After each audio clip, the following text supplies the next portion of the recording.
Hey everybody, Leo DeSell with Pennant Real Estate. This is week 2 of our live video blog that we really want to focus on education and helping the public learn about this process. And the biggest process I think is the buying side, where especially with first-time buyers they've never done this before.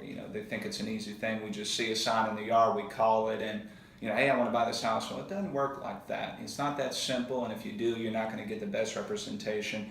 As a buyer, of course, you want to get your own realtor. First of all, you don't pay their commission. So that commission is going to be paid for by the seller.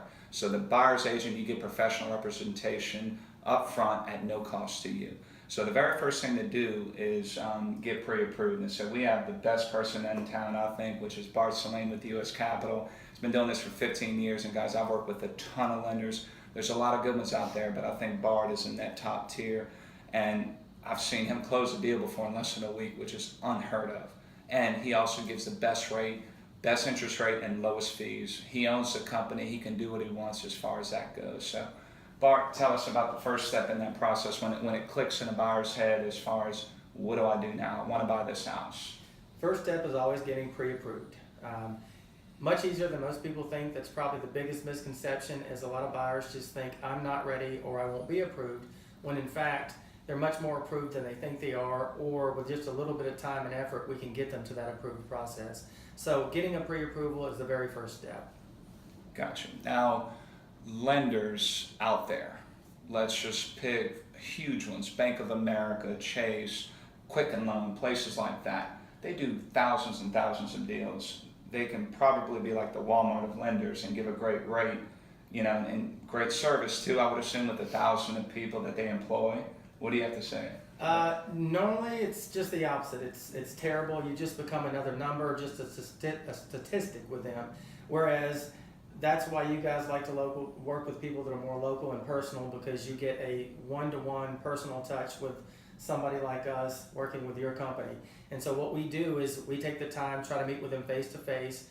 Again, like you said, because I own my own company, I can still provide the lowest rate that's available, but you become much more of a person to somebody than like those large institutions where just they don't care, how quickly you close or who you are. Yeah, and guys, I can attest to this. On the listing side, when I'm selling your home and someone calls on there and they say, hey, I want to buy a house, I'm pre-approved with Quicken. I'm like, right away, red flags go up. Are you really pre-approved? Or did they just call, you call in and give them a few things and they say, yeah, you can get a house, go get something. Then a week before, the deal falls through. It's a terrible experience. I've been through that many, many a times. I've had a deal where Bart stepped in from a Quicken Loan approved buyer that 3 days prior to closing, come to find out, they had no idea what flood insurance was. And that pushed them over. They couldn't get the house. We got it to Bart. He closed in 5 days, which was unbelievable. So a part of that is being local, knowing our local area. So we're experts at property taxes. We obviously know most of the state, or at least our part of the state of Louisiana, may require flood insurance. So the very first thing we do, check on flood zones, get elevation certificates, get quotes for flood insurance, homeowners, and property taxes. We do the research within the first day so that we know when we give somebody figures, it's within $10 of what their monthly payment's going to be at, and probably less than $100 of what their final total closing costs are going to be. So there are no surprises, and they know within day one, this is my total payment, these are my total closing costs. So how many times has a buyer called you, price checked you, called someone else, did the same? I mean, that happens. It's got to happen a lot. I would say most people shop with an average of 3 different lenders when they go to buy a house. And so we're normally going up against at least 2 other lenders every time somebody calls us. And again, that's one of the things that every lender should do, but that we definitely do to separate ourselves, is we're not estimating property taxes. We're not guesstimating on a homeowner's insurance quote. We actually get with an insurance agent. We get the MLS sheet from our realtor, because we won't have an appraisal at that point, so that when we're giving them figures, that insurance quote came from an insurance agent. The property taxes came from the tax assessor's website that we get on, use the millage rate and figure that out. We check flood zone. So when we give you all that, it's going to be accurate, which also goes into the turn times. We're always early in closing a loan because we're not waiting at the last minute to do any of that. There are no surprises. Yeah, and so I could tell y'all there's so many times a buyer has got pre-approved from someone else and they gave them a quote. I said, let's double check. You don't have to use them. Let's just double check what they're quoting you, apples for what the real numbers are going to be. And there's so many times where you've caught them where they advertise very low on everything because they're just guessing. Everything's just a disclaimer saying, oh yeah, your taxes will probably be this, it'll probably be this. And when it comes down to it, it's way different. And so that's something that, you do a great job. And I can tell you there's a lot of realtors watching this too, that they see who's talking right now and they know that, this is all the truth, and, giving accurate quotes I think is very important. So the difference between pre-approval and pre-qualifying, why is there two different terms? Well, you definitely want to be pre-approved. When you're doing that, you're getting all the documentation that's required to do that, meaning income, assets, pulling a tri-merge credit report. And so that is going to give you the full story of, because a customer, what happens in the real world versus the mortgage world is often two different things. So they'll tell you, I make $85,000 a year, but that's not income that perhaps they pay property taxes on, so that cannot be used oftentimes in the mortgage world. So in their brain, they think they make a certain amount, which they probably do, but not necessarily what we can use in the mortgage world as qualifying income. So things like that, experience comes along with. That's why we don't do an application online. I want to ask the questions, because one answer could lead me in this direction, a different answer could lead me in another direction. So doing the pre-approval part, we're verifying income and assets with our own two eyes. We're not just listening to them tell us, I make $85,000 a year, writing that down like it's a fact, and then later finding out, oh, but you only pay taxes on $40,000 a year. So now your DTI doesn't work. So you always want to be pre-approved. The pre-qualification, that's something you get like at some of those big banks where they ask about 2 questions and probably pulled your credit, but didn't even look at it in detail. Gotcha. And it's a process. It's a process. Somebody calls into us, within 7 to 10 minutes, I'm going to know that. Because as fast as I can ask you where you work, how long you've been there, lived and worked for 2 years, at the same time I'm pulling credit, 99% of the time, the eyeball test, I've done this over 15 years, I'm going to know. But in another 5 minutes, I can run it through Desktop Underwriter or DU's underwriting system and know for a fact whether they're pre-approved or not. Very, very short period of time. What are some of the things a buyer can prepare to give to you right away? Well, they're always going to want to have income and assets, so pay stubs, W-2s, tax returns, and then bank statements, money market, mutual funds, that sort of thing. Again, to pull their credit, I'm just going to need a few bits of personal, basic information on them that they're going to know: date of birth, full name, where they've lived for 2 years. Gotcha. So again, a very, very short and easy process. One that as a realtor, I wouldn't let a buyer get away with keep putting it off and saying I'll do it later, or I don't have the time to do it. Again, 5 to 10 minutes. I work nights and weekends, so y'all will find a good lender that's willing to work for you or with you after hours. So there really shouldn't be many reasons why a buyer shouldn't and can't get pre-approved. If someone cannot get pre-approved, they call you, said, look, you're not quite ready yet, do you give them tips and pointers of what to do? Yeah, again, after 15 years of doing this, we've become pretty good experts at credit scoring, credit repair, and so normally that's a reason. Also, your buyer, even if they're not buying a house for months, wants to go ahead and do that process now, is because there may be some dings in their credit report that with just a little bit of time, we're able to help them bring those scores up, that so when they do find that house, they're good and ready to go and don't need still weeks or months to repair maybe a little ding on their credit report. Question I get a lot of time from the public, they'll call me and they say, is there a first-time buyer loan that I can get? What do you tell most people when they come to you with that question? Well, again, a good loan officer will always start by taking the application and pulling credit, because there could be a whole lot of what-if scenarios, but until we see your credit report, what you have to work with in the way of down payment or assets, debt-to-income ratio, things like that, we can't recommend the right loan programs for them. But again, that's why you want to get that information, because there are way more no money to low down payment programs that most buyers think. There's still a misconception out there that you need 20% down. That's so far from the truth. At worst, normally you need 5% down. That's normally at worst.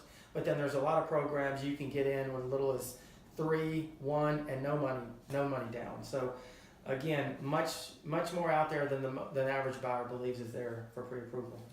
What's from start to finish on a regular, say, conventional loan? How long does it take usually to buy a home?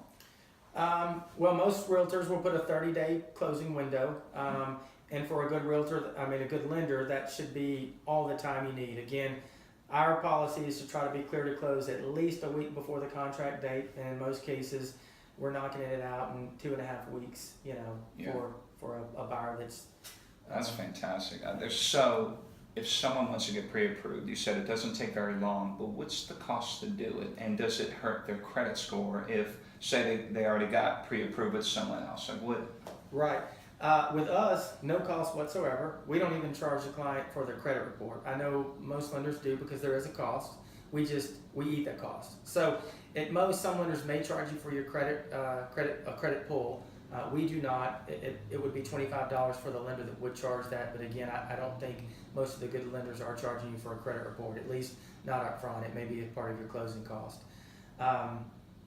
As far as the probably next biggest concern a buyer has is, well, I don't too many people pull in my credit. They think it's going to hurt their credit score.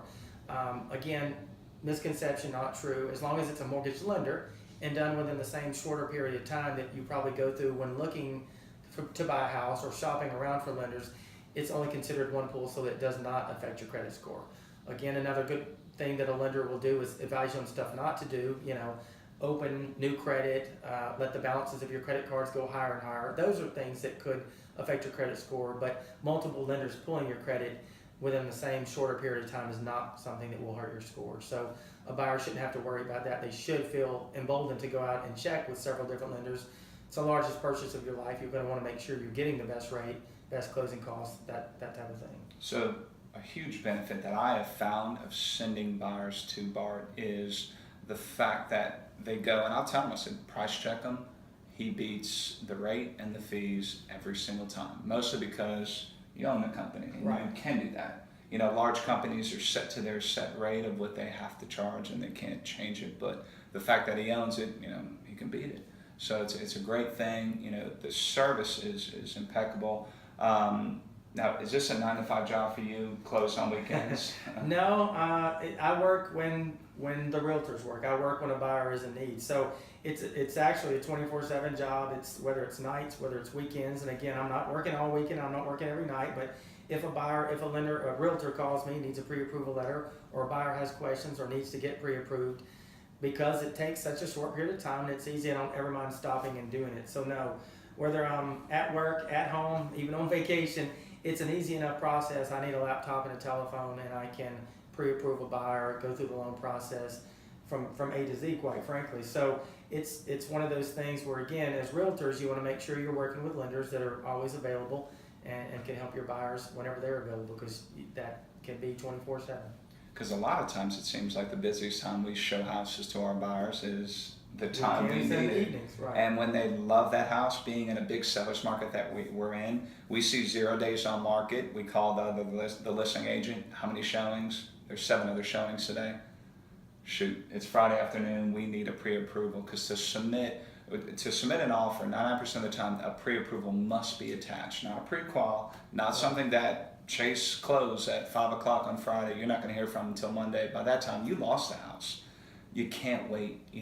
Local is key. I really believe that, and impeccable service is key. So. And not only that, but I've had agents tell me that, working with a good lender, and it's coming down to there being several offers. I've had a listing agent tell my buyer's agent they went with their offer because I was the lender on the deal. So that can help your buyer. If you're using a good, reputable loan officer that people know, and they say the offer's coming from this loan officer, that makes us a lot stronger than the other 2 offers we're getting from XYZ lender or mortgage company. Yeah, and also communication, I think, is key. So between a buyer's agent and a listing agent and the buyer, just having that person to call and ask these questions to and be able to communicate throughout the entire process.